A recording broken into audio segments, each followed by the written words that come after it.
Welcome back to another episode of Some Old AV Guy. Today, on today's episode, I have a good older friend from back from New York. He currently lives in Tampa, Florida, and is in audio video tech and also has a couple side projects. So let's welcome to the show, Al Ingalls. Thank you, Eric. How's it going, buddy? No, not too bad. Not too bad. Yeah. So, hey, when we started this podcast, the whole premise was to give people information about the industry, how certain people have gotten into the industry and what they've learned along the way, um, what challenges they've had, and then also some interesting facts. So, if I could just ask you, what do you do currently in the field, and about how long have you been doing it? As you know, I've started doing this in 1998, 99-ish. It's like I always say, when you're growing up as a kid, you never, if someone's coming up to you and says, "Hey, what do you want to do when you get older?" No one says, "Oh, I want to be an AV guy. I want to be an AV tech." You just kind of get thrown into it. And I think all of us have. And, you know, and I got my start in a hotel, in an AV department in a hotel. And it just kind of snowballed from there, doing the hotel stuff. And then, like you said, I moved down to Tampa 10 years ago, and then I started freelancing. And for the original company I worked for, amongst other companies as well. And, it's definitely provided a decent income for me. Primarily, I do V1 and graphics. I mean, I could do audio and a little bit of lighting, but I don't want to admit that because I kind of enjoy doing the video. That's kind of the thing in our world. You don't want to admit the other things that you could do because then you are expected to do all of that. Exactly, exactly. And So what I've noticed yeah, in the industry a lot is that if you say you do one thing and you've done it a few times, specifically for like a new client, um, you might get pigeonholed into doing that thing only. 100%.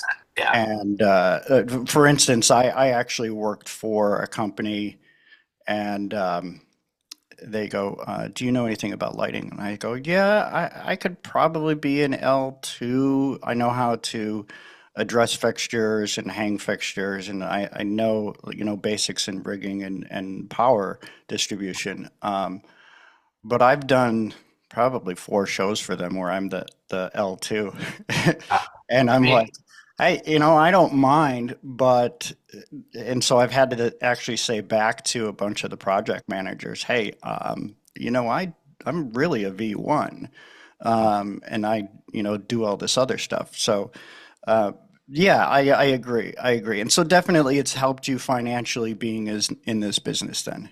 Yeah, I mean, a lot of, yeah. And the thing is, you have to stick with it. I mean, a lot of guys, when you're starting out, I was one of them, when I was working the 70, 80 plus hours full time working for an AV company. It's like, holy crap, like, do I really want, and I didn't have a family at that point. But then when you get the family, you have the children and you're still working 70, 80 hours, it's like, okay. But then you get so involved in it and you're in it for so long. And even if you try to get out of it, like it kind of pulls you back in because you do have the love for the industry. I could never imagine me doing anything else. It's Oh, like I just absolutely. love now that I've traveled for the past 10 years doing very large scale meetings and events. I enjoy it. I like the hustle and bustle and seeing, the quick turnarounds in the ballrooms and, all the rigging involved and and then being backstage, teching. Like, I like it. I enjoy it. I can never imagine not doing it at this point. So, you Exactly. know, it's again, if you stick with it, as I'm sure a lot of people that are watching this know, because they've probably been in it for a while, you guys stuck with it and there's you definitely reap all of the benefits by definitely sticking with it. My back isn't doing the best over the 30 years of doing it, but it is what it is. It's just kind of a labor of love. Yeah, yeah, exactly. Oh. So you had mentioned it earlier that that you're originally from New York.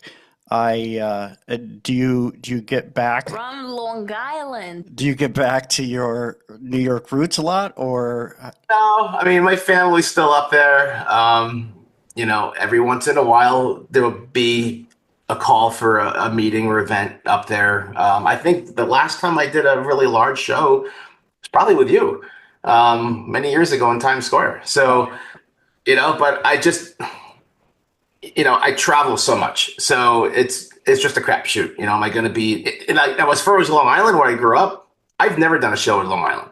Like I've never done any freelance work in Long Island ever. I just think if you're like an event planner, you don't think of having a meeting in Long Island. You always go to Times Square or upstate New York or something like that. So, my roots are in Long Island, but I don't really go up, down, or up there anymore, other than just visiting friends and family. yeah, So, it's yeah.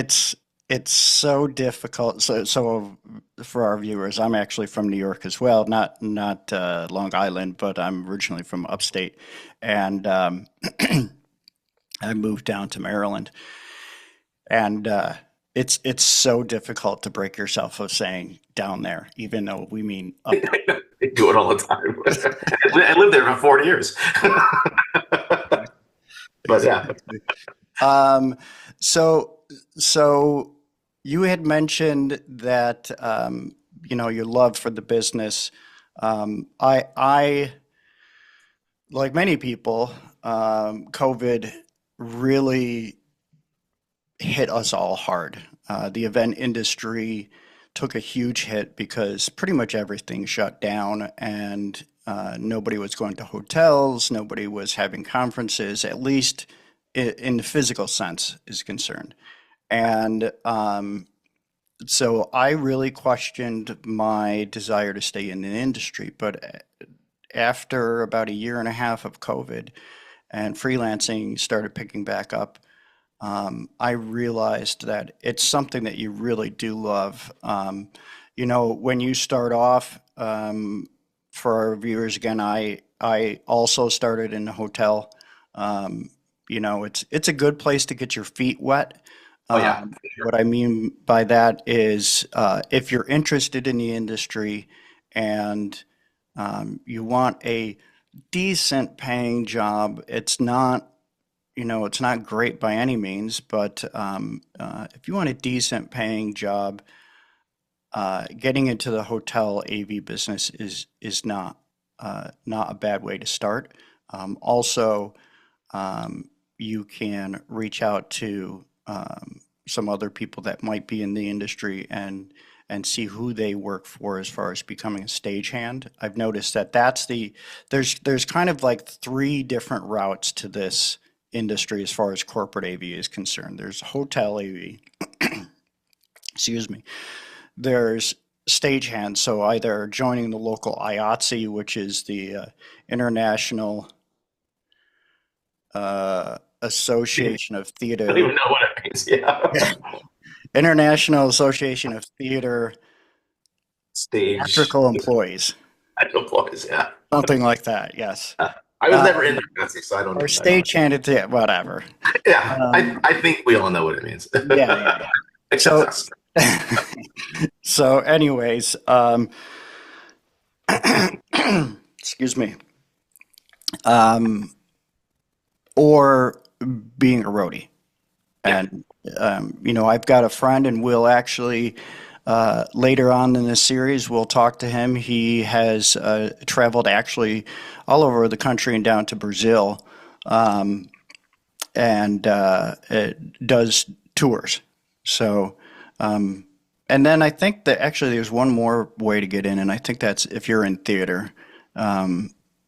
People who help with set design and all that kind of stuff, they get Yeah. into this industry. But a lot of those people go into working for actual set design companies who do who build the sets.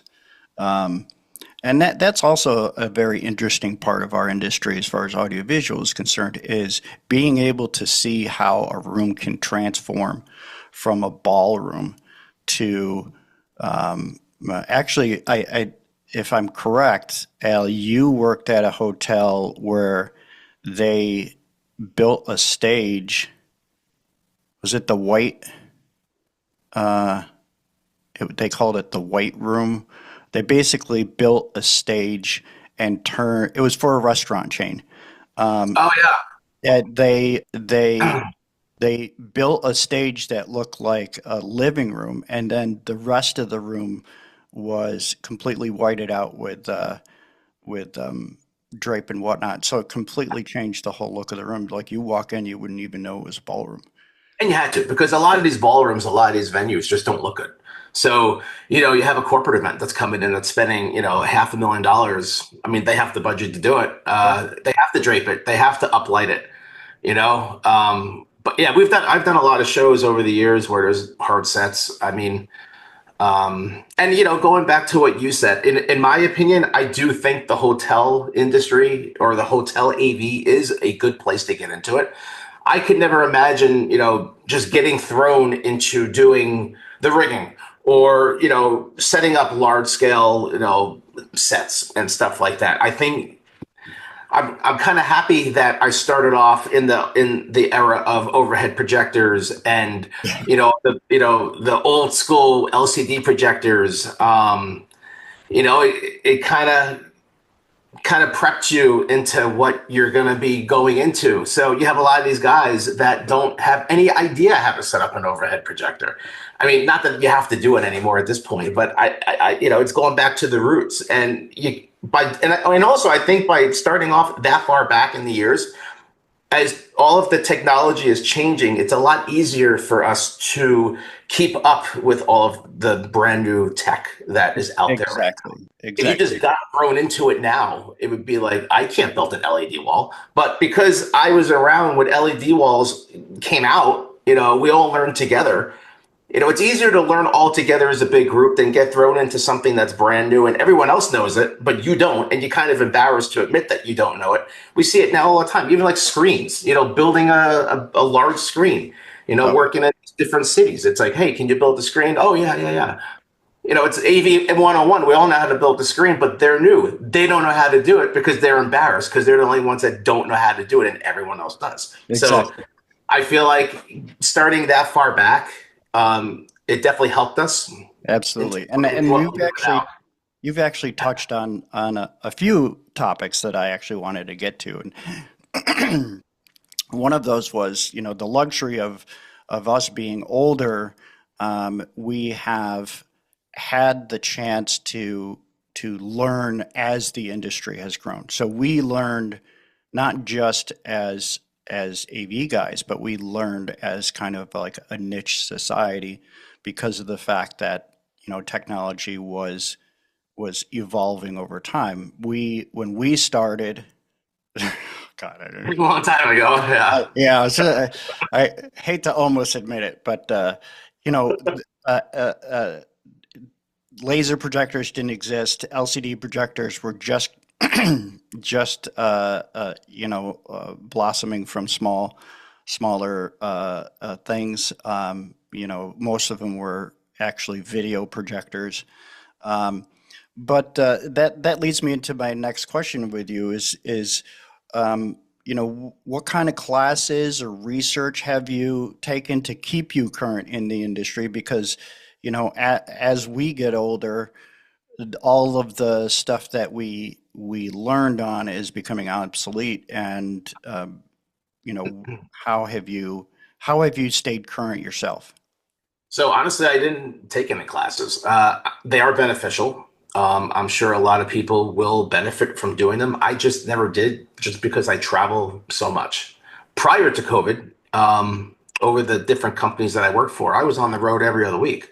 So I that really was my learning of the new tech, because I was just always in it, always setting it up, and just kind of got thrown into it. I mean, if you're newer, there's a lot out there as far as the video world anyway. I mean, there's a lot of technology that you need to know. And Yeah, for instance, I know that with a lot of the Barco, like the E3, or I'm sorry, the E2 media server, you can yeah, go to Barco's website and there is um, there's like a virtual switcher where you yeah, can test it on out your laptop. Yeah, different there, types. yeah.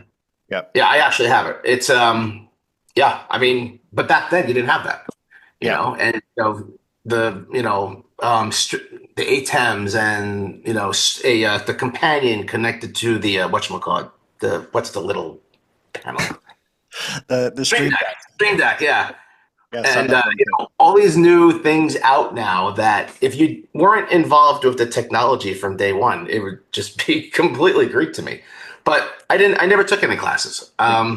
Just because I've been around, I'm not patting myself on the back, but I've just been involved with the AV industry and I've evolved just over time because I had to. And I just learned as I went. And but if you're new, I would highly recommend classes because a lot of these AV companies, if you don't have the experience and knowing how to set up basic things, and you don't, without classes, they might not hire you. Yeah, You know, so exactly. I think classes definitely are beneficial for sure. Just because I didn't do it doesn't mean that it's not going to be beneficial to Oh, somebody. absolutely. Yeah, Absolutely.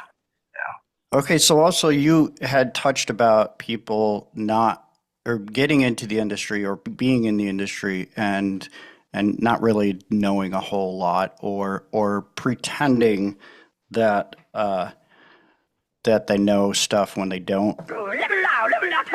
Yeah, exactly. Yeah, pretty much. So, what actually, if you could, uh, touch on a specific instance that has annoyed you about the current um, labor force in our industry? I feel like, a lot of these different labor companies have a lot of people that work for them. And a lot of these managers and these project managers don't know the crew that they're putting on any given show in any different city. Now, every once in a while, we run into an issue on the road where we have a great crew. Like they are just spot on. You could ask them to do something, they'll do it. Zero issues. But 9 times out of 10, it's we'll ask for a V1 or an A1 or anything like that, and they claim to be it, but they're not. So even something basic like taping down the cables with gaff tape the right way, like they just don't know how to do it. Yeah, So you know, um, just basic stuff like setting up an LCD projector in a breakout room, like they don't know how to keystone it. And it happens so much, and I think it's very frustrating. We kind of get it because we've been dealing with it for a very long time over the years. But hmm why lie and say that you know how to do something if you don't? If you don't know how to do something, you could still work for the labor company, but just you know, do the taping or just be like the actual labor unloading the trucks. Don't claim that you're doing something that you're not. If you really want to get involved with doing the video, the lighting, the audio, all this stuff, learn how to do it. Shadow somebody. But it happens almost every single show that we just run into an issue with different labor companies that we work with, that the crew that they're sending just doesn't know how to do it. And it's, I come from the era, if you don't know how to do it, move over. I'm just going to do it myself. exactly. And And I think so there's twofold to that. One is for a short period of my career, I actually did work for a labor company.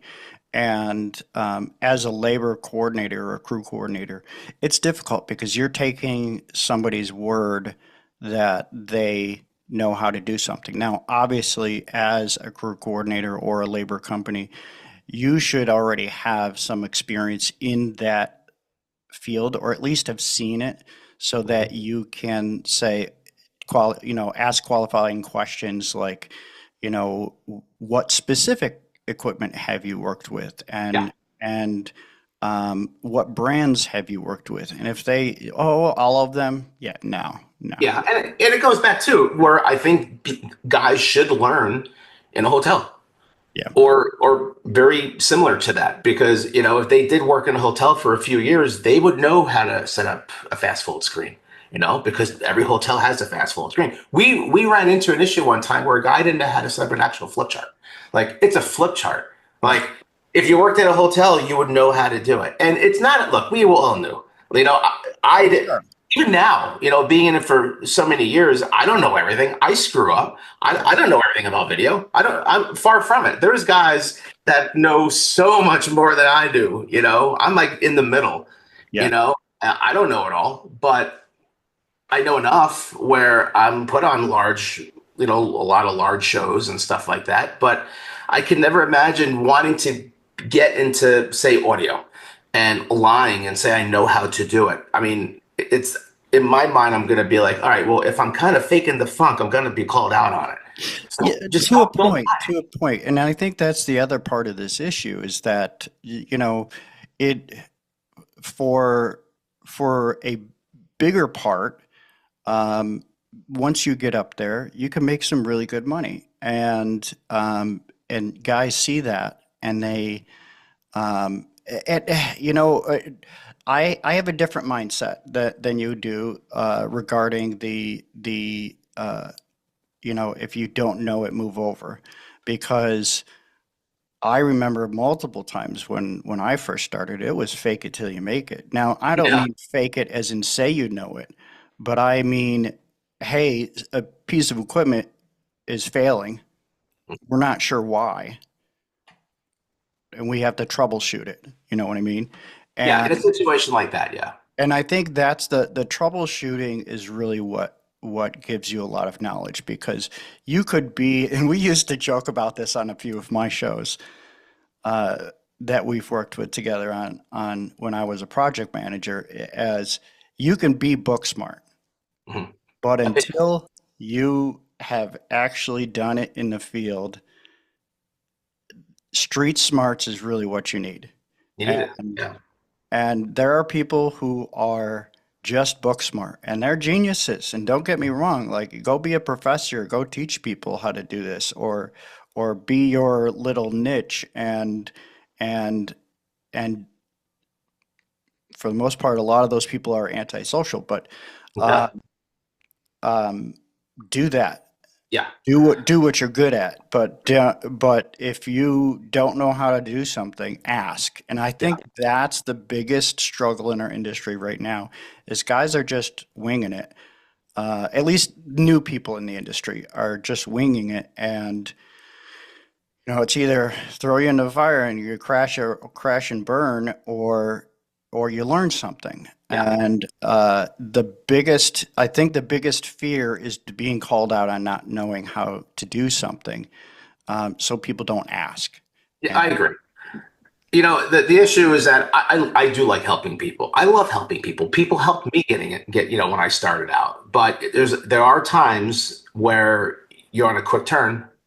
You have a rehearsal coming up, a client's walking into the room within 2 hours, and you have guys that have been working on the same screen for an hour and a half. yeah, And I guess that's where I was getting at. It's like, okay, I need to jump in. I need to get this done yeah, because the client's walking in, and as far as like cabling, the cable runs, stuff like that, I never want anyone doing that. And because you mentioned like the whole like if there's an issue, and I have to troubleshoot.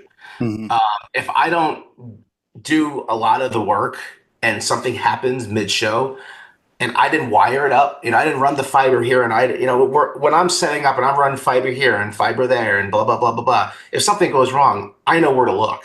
yeah, There's been a lot of issues where I had to show up late on a show site because I was flying in from another show.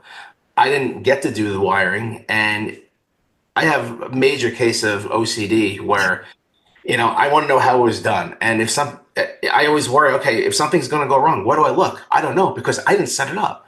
exactly. So I just come from the era that I like to do a lot by myself. But at the same point, if I'm asking you to do something, and I don't want to come across as being a dick, but it's like you said, don't lie. If you don't know how to do it, just say it. I'll be Exactly. glad if there's time. I want to help you. I want to show you how to do it. Exactly. You don't have to be lied to. you But know? so that actually leads me into another question, about clusterfucks, because we've all Okay. and very much like you, I'm OCD when it comes to being a tech. I Unfortunately for me this year, I've done more shows where I've been the V1 for a breakout or a small GS, and um, they've already had crews set the room, and I've had to go in and operate.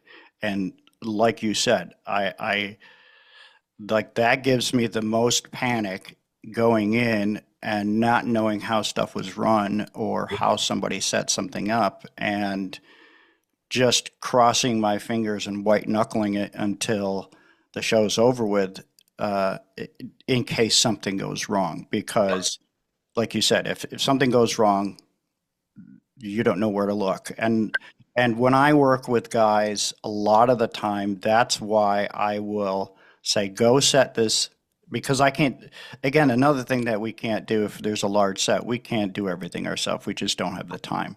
So when I have guys that I'm working with, I'll say, run these few cables, label both ends and what they're for. That way I know what's the in, what's the out, Yep. where it's going, camera one, camera two, downstage monitor, whatever. And I need to know this is the in, this is the out. Yep. Um, that way, if there is an issue, I can Yeah. take care of it. But what we were kind of touching on is what experience was the biggest clusterfuck for you, and did it work out? And if so, how did it work out? I mean, usually the biggest clusterfucks is when we have show callers that are, say, with like the actual group that we're doing. As far as the clusterfucks, as far as the setup, I think we already talked about that. I mean, it's just a lot of times the biggest ones is when we're getting crew that really just don't know what they're doing. In any given show, I mean, most of my shows anyway, I would say like 75% of my shows have a crew of at least 20, 30 people. So I can't be everywhere at one time, a lot. And on the other shows, I'm the floor manager. So I'm only one guy, and I can only be somewhere it's at wherever. But usually the biggest clusterfucks a lot of times isn't even the techie part of it. It's the show calling part of it where, in my mind, I know that I should be doing this cue and be doing that cue. Just because, again, we've been doing it for so many years, but you have an event planner or they're like technical director with a group. I did a show for a Fortune 500 company not too long ago, and they had a show caller who um, claimed to be one, even though he wasn't one, and he had this whole binder of cues, just this whole binder, and he gave me this whole binder of cues, and he wants me to go along with it. Well, I don't need to read the entire script because usually what I do is I'll highlight if there's a video, if there's a video coming up, or if I have to advance the slide, whatever. And he just was not paying attention. And I just took the book and I'm like, I just had to do it on my own. So a lot of the clusterfucks aren't even the actual technical part of it. It's the people that are calling it. And And no offense to those people, because there's, we don't, again, we don't know everything about everyone and where they came from and their background. So it's possible that guy just got overwhelmed, and I've been there. yeah, I mean, I was, there's a lot of, yeah, I mean, there's a lot of, we've dealt with a lot of clusterfucks over. I know that you might remember this, but I had a show here in Baltimore. It was an annual meeting that I used to do every year, and all the gear showed up, except for the guy who sent the LED wall forgot to send the I support. know exactly what show you're talking about. Yes. And and this is where it gets into talking about jerry rigging shit. Is like we had to use tractor trailer tie down straps Yeah, I remember that. to just finish the build, and I lost my shit. I Yep. just was like, if this thing falls on somebody, I could get sued, the company could get sued, the venue could get sued, all this other stuff. And thank God we had a truck go back to the home office, Mhm. get the gear, come back, and I think we loaded in at like 9 o'clock in the morning, and this was like 5, 6 o'clock at night by this point when we got finished. I remember that. But had to come back in at like midnight or 1 o'clock in the morning to put the support brackets on. And Yeah. I mean, the whole thing was safe. I mean, we would never do anything that wasn't safe. So, I mean, it was definitely safe, but it wasn't the norm of what you were supposed to do. And it worked. Yeah. But that happens often where, we're on a show site and the home office forgets something and we have to sub rent it out. But Uh, no, that doesn't happen. on the shows that I've done, it happened. Now, that one was a pretty big one because that Yeah. was a very important piece. Oh, absolutely. Yeah. But, a lot of the things that I deal with every other week is the home office will forget like an XLR kit. Like it just happened a month ago. Like they didn't bring any of the XLR. It's like how can you forget XLR? Just basic things that goes back to even like the warehouse crew. Like are they not QCing what's going out on these trucks? And I know that all these companies that we freelance for have tons of shows going out. Yes. Their warehouse is just I give complete props to these warehouse guys. Oh, I can absolutely. Absolutely. never do Because that. there's guys, in fact, you and I know a guy, well, actually two guys, both Timmy and Mitch, that work in a warehouse, Oh and yeah, great guys. and there is when a company starts to grow, or Mhm. they're small, or they really just kick off. There's a tendency that gear will go out to a show and it might not even come back to get QC'd. It may Yeah. go directly from that show to another show.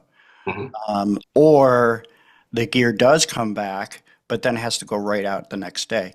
Yeah. And that's just the nature of our industry. And I don't think that there's any way to fix that and still be a financially viable company, because then that means that you have to buy twice the amount of gear, and Yeah. unless you've got the money to do that, if you're one of these national AV companies. But what that has posed is I've noticed that a lot more and more companies, if like you're saying, the XLR didn't get sent, it's very possible that the PM was just like, you know what, we might end up being short, so let's just re-rent this gear. It could be. And on that show, that wasn't with the company that you and I have worked for. That this Sure. was a local company in Tampa who has a local office in Tampa, and they just forgot it. But going back to the whole like repack, the other thing too is every company has their own way of packing things too. Sure. So, the company that you and I worked for, Yep. I know how things are packed. Yep. So, I pack it to the best of my ability, and usually it's right. Every once in a while, it could be wrong, but we know how that company packs their things. I work for two or three other local companies where they pack things a completely different way. Oh my God, yeah. And And can I ask the industry, just because just because we have this platform now, can we get on a standard as far as color coding cable lengths? yeah, Because seriously, I work for probably 6 or 7 companies that all do it the same way. yep. And then there's like 4 or 5 other companies that do it completely different. Or just don't do it at all. They don't, Like, they like don't, tape will fall off, and they just don't bother so to, how do you know what's what? you have to throw it out and look at it. As far as the company that you and I work for, Yeah. that's not an issue. Like they have their stuff down pat because they've Yeah. been doing. They're a well-oiled machine that have They've been been doing. doing it for years. They've been doing it for years. And But it's a lot of that's going back to the conversation about, why we're in this industry. That kind of gets into the fact that a lot of companies like the one that we worked with together, um, most of those guys stayed. There's not a huge turnaround there's a term. No, I because mean, guys really love it. Then yeah, when you get into these bigger companies, totally different story, where it's less about the love of the industry and less about and not saying that there aren't guys that work for big national companies that don't love the industry. What I'm saying is that it's more about the bottom line. for And sure. so there's a bigger turnaround. And that's in any industry. If you're in an industry currently and it's all about the bottom line, I would not suggest getting into this industry and trying to work for a big company unless you're already a high up, you know. Yeah. I You know, agree. if you're, let's just say you were a technical director for a TV show, you could easily jump into this industry uh, Mhm. without any worry. Um, and I think, it's about our age. We come from, and this is not a hit on the millennials, but we come from a different mindset Mhm. where we were always taught when we were younger, the harder you work, the more it will pay off. And um, because of, the corporate complex, that has changed, and it's more about the bottom line. And there's places it doesn't happen, but for the most part, it's and I've noticed in this industry, as far as corporate AV is concerned, when we're talking about types of groups, right? There's actual corporate groups like Microsoft or Apple or whatever, and doing AV for them is substantially different from doing AV for, let's say, a national association, right? Yeah. Because with the associations, uh, they have a little more play with if something goes wrong, Mhm. because they will uh, they will build a relationship with their AV company. Whereas with, at least this is from my experience, with a lot of corporate groups, if you screw up on a show, that's it. It's the last time Oh, you. you're done. Oh, yeah. Yeah. Oh, for sure. And they have a higher budget. I mean, I've done, the association groups. I've done the corporate groups. I've done the political groups.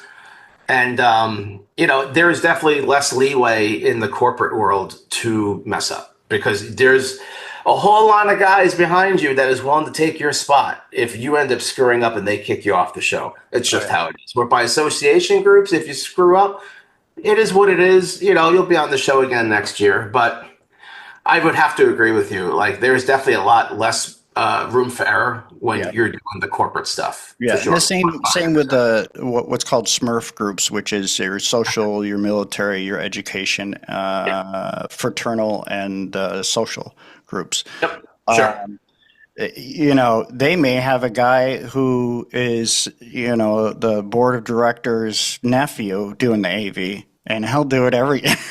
Which has happened in the Even past. yeah, even though you and I know, yeah, even though you and I know, we walk past the ballroom, we're like, what the hell is going on? Because Pete, if you're not in our world, you think that all we do is push buttons. Yeah, And okay, yeah, we kind of do. However, it's beyond that. Like, we're there is a timeline of events that's happening, the planning, and the whole stress level of teching a meeting, knowing that, you're running, in my case, V1, I'm backstage, and there might be 5,000 people in front of that screen watching what I'm doing.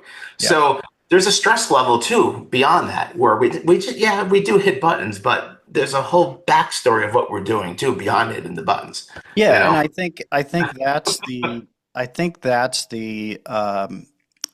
what's the word I'm looking for here? But the confusion about our industry is that um, it's.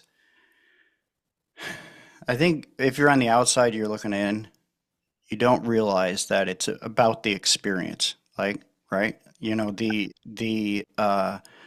industry has really changed more of a mindset of, hey, let's do something cool and technical, to it's all about the full. Now, it still may be cool and technical, but it's about the experience of the audience member or the yeah, attendee.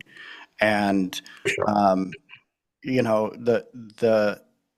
the like I said, confusion about my ADD is kicking in right now. It's all good. The confusion about the industry is that um, uh, I just this is why it's old man disease. I'm losing my train of thought, but um, basically, um, if something goes wrong in AV, doesn't matter what the meeting is about. it can make or break a show. And everyone's going to notice it too. exactly. And that's Yeah. where like it's difficult to be a TD or Oh yeah. caller, because if something goes wrong, and you know this as much as I do, if there's feedback, the whole audience is looking back at the tech tape. Oh, 100%. And I've called shows. I don't like it, and Yeah. I'm not all that good at it. So I mean, I'm completely honest. That it goes back to me saying if I don't know something, just say it. I'm not good at it. I've had a few groups that have wanted me to do it. I could definitely hold my own, but I don't like doing it. Yeah. I'm not comfortable doing it. Exactly. I am comfortable sitting behind a switcher, Yeah. and what we do is cool. I know it's everyone's like, oh, you're such a geek and everything, but then when they're like, well, okay, what do you do for a living? And I tell them that I do production for very large scale meetings and events. I would say every single time they're like, oh wow, that's like really cool. Yeah. Yeah, it's cool. We have a fun job that we enjoy doing. Exactly. There's low points of what we do, like any job, but it goes back to kind of what you were saying. The money is good, and if you like what you're doing, and you're getting paid to do it at the same time, I think it's a win-win. Exactly. There's definitely negatives to what we do. The hours is one of them, but it is what it is. Yeah. And You expect it. I've raised my kids with that mindset. I've told both my kids growing up, look, I don't care what you are. Yeah. I don't care what profession you get into. If Yeah. you love it, Yeah. I remember saying to my son when he was younger, look, if you want to be a painter and end up like, maybe not Van Gogh, we don't want to cut our ear off or anything, but well, there are psychological issues there, but Right. but if you want to be a aspiring painter or actor or whatever, some of these industries where if you're new in the industry, you're not making diddly squat, but you love it, You like doing it. have at it, man. Yeah, and it goes back to what I was saying. I started in 98, like end of 98, early 99. Back in 03, I actually left the entire field. I just got burnt out because I was working, I think it was a lack of staffing at that point. Was that before you went to work for the box store or No, I left to work for the box store because there was a lack of, I feel like, staff. Yeah. And I was literally working between 70 and 80 hours a week. Exactly. And I was just getting burnt out. And it was hotel stuff. So, you're always doing the 8-foot screens and the projectors. I was green. I was new at that newer. So it's like, I know I have to work my way up. And it gets monotonous. For sure. And it got to the group. It got to the point where the same groups were coming in. So we didn't even have to look at like the event orders. We kind of knew what they were doing. You okay over there? I went to take a drink of my coffee and I totally spilled it down my cheek. But it got to the point where the same groups were coming in and it was the same AV, all the time. And I wanted to change. So I left, kind of reevaluated, left for about a year or two. And then I missed it, and I you got get sucked in. I've actually told a few new guys. There was a guy earlier this year that I was on a show with, and his father had brought him in. It's just basic stagehand. And I said, look, because he was talking about, going back to school, I said, look, the best advice I can give you is if you enjoy it, learn as much as you can. Mm-hmm. But if you don't enjoy it, get the hell out now while you still can. It'll suck you back in. Yeah, it really will, and it did. But that was the only time in my career ever that I had like second thoughts if I really wanted to do it. Yeah. When I left, I'm like, okay, I really want to do it. And I came from the TV background. So you were mentioning TV earlier. Mm-hmm. So before I even got involved with doing this, I worked for a TV station. And I was their cameraman, got promoted to being director, and I was doing the commercial production and all that. And it was just the commute was just too much. So I was, working, in snow, having to travel an hour to go to work. And was that in Long Island or in? No, that was in Albany. Gotcha. In New York. So I did go to school for that. I went to school for TV, and I did that. And I kind of had a background of camera and switching, and and the switchers that I worked on back in that day was the Grass Valley switchers. So, Yeah. we're talking switchers that were 10 feet wide. So I got my start doing video switching and calling a TV station or, a newscast. Yeah. So I had the background before I got into what I was doing. And I felt like I was at the high point of my career. I'm working at a TV station, doing the directing and all that. And then when I started doing the AV at the hotel, I feel like I took a huge step down, because I'm working with camera crews and calling shows and calling television shows. And then, I'm setting up flip charts, and setting up a projector and an 8-foot screen, dealing with the person who needs help with their AV presentation. And, but I stuck with it because I knew I had to work my way up. I knew there was money to be made. And, it goes back. If you love it, which you probably will, because it's just a fun career that we're in, you just stick with it, you're going to get the benefits of it, So we have a little time left. I do want to ask you a couple questions, so we'll try to be quick about it. But so how has this, and I'm kind of leading towards, I'm going to lead you into an answer here, but how has being in this industry ruined other things for you? Has it ruined other things for me? Yeah, so for specific, I know that you're a big, huge fan of TSO, and I know that they have a bunch of awesome shows. But how has being in this industry affected your viewpoint of other things? Of other things. Well, for one, I could tell you that now when I go to a concert, I went to Trans-Siberian Orchestra 2 nights ago.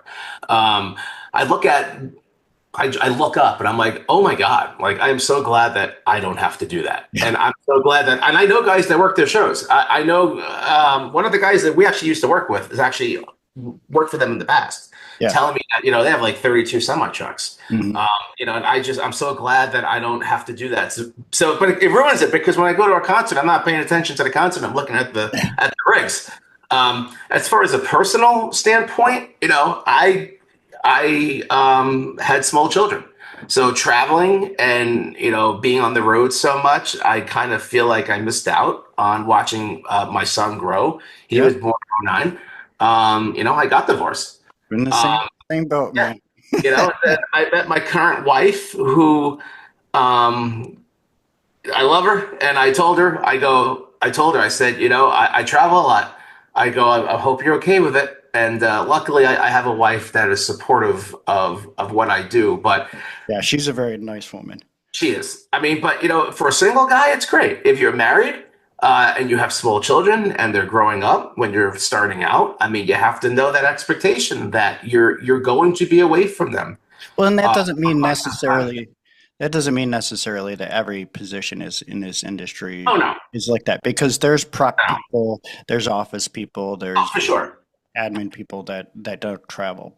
Yeah, it was just like that for me, being a tech that traveled. Yeah. But it goes back to the money. We can make good money, and so that being said, who would you say is the most interesting person that being in this industry that you've been able to meet and who I've met? So we do a lot of so not really anyone in particular, but we do a lot of political events. Yeah. And regardless if it's Republican or Democrat, I find the political events fascinating because I am in the same room with people that have control of this world and rule so much of what we do in our day-to-day lives. I am fascinated by the political events. Yeah, I've met all of our presidents going back to Bush Senior. Yeah, I mean it's fascinating. Love him or hate him. I was backstage with Trump, and when I see him walking in, I was in awe. And it would be with Biden as well. Anyone that is a very top official that is involved with our actual government, I find it fascinating. Well, it's And because they're celebrities and we they're celebrities as well, pedestal. Yeah. and on the same show, all the governors of all the different states. I find it fascinating. Yeah. And I know it's kind of weird too, but like when, you know, when we do the corporate events, like I actually enjoy paying attention to like these corporate events and seeing these CEOs of these major companies and like paying attention to like their numbers Hmm. and talking about like the, behind the doors, like all of like their numbers and stuff like that. Like I find stuff like that Oh, it's fascinating. very I fascinating. know it's weird. There was an article years ago that said the AV guy is the smartest guy in the room. I forgot where I read this article. It was on one of like these Infocom trade magazines or something like that, because us as techs have sat in, if you actually pay attention to what you're sitting in, Yeah. thousands of meetings that we've teched. If you actually pay attention to all of the meetings that we've done, I don't. But if I did, if you're paying attention to everything that is being mentioned at any given meeting, you're like a huge, like you have a lot of information in your head Oh, over the absolutely. meetings that we've teched over the years. Yeah. You know, And for our viewers, Infocom is no longer around, but it's actually yeah, now right. called Axia. It's called Um, something else. Yeah, yeah. yeah. And If when you you're look back, they've interested been in that, around. exactly. If you're interested in that, they have a annual meeting every year. Um, Yeah, I think they're in Vegas still, though, don't they? They still have their meeting in Vegas, yes. their trade show. Yeah, Well, but it goes back to it travels, not last year, but the year before it was in Orlando, and I was think it? it bounces back and forth between the coasts. But Yeah, yeah. so wrapping up here, Al, we definitely appreciate your time Thank you, Eric. and your all your insight and information. Um, One last question for you: Has there been anyone in the industry um, that has inspired you? And feel free to, if they're a public figure, feel free to say their name. But um, has there been anyone in the industry that's really inspired you that has kind of kept your drive to continue doing what you're doing or improve what you're doing? I would say anyone in like particular, but I would say just when I started out, I had a lot of people helping me out, and I was a complete idiot. Um, and I just had people along the way that have kept me in my lane. And when I thought that I wanted to get out of it completely, I had a lot of people that wanted to put me back into it again. One of them being the owner of the company that you and I work for. Yeah, When I left in '03, he was the one that called me up and wanted me to come back. exactly. And I'm thankful for him. Um, he provided me with, a means to support my family over the years. And I would probably have to say him, the owner of our old company, because, he was very involved with the company. And if it wasn't for him, I wouldn't be where I am now. And that's part of Yeah.